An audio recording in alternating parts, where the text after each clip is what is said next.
Why vivo X200 Ultra could have dominated global market camera phone review 2025.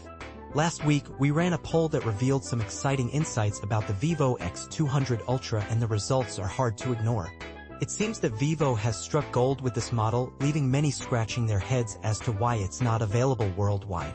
Even the X200S, which targets those who missed out on the original X200 launch, received a warm reception from voters. The vivo X200 Ultra has captured the hearts of many, with nearly half of the participants expressing their disappointment over its limited availability.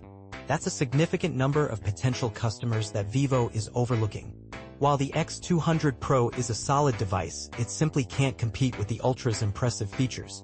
Interestingly, about 1 in 5 voters are so determined to get their hands on the X200 Ultra that they're considering importing it. With its reputation as one of the best camera phones of 2025, it's no wonder they're willing to go the extra mile.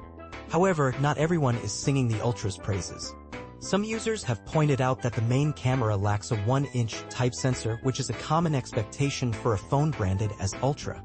Additionally, the curved display has its critics, with some wishing it were flat like the X200 Pro. On the other hand, the vivo X200S has also sparked interest among voters, with a notable number considering importing it, although they are in the minority. Still, nearly a third of participants expressed interest in this model, even though Vivo plans to keep it exclusive to China. As expected, many are exploring other options within the X200 family and other flagship models. For those who missed the original X200 launch, the X200S offers a solid upgrade. Vivo has had a strong start in the Chinese market this year, and the X200 Ultra and X200S are likely to boost their numbers even further in the second quarter.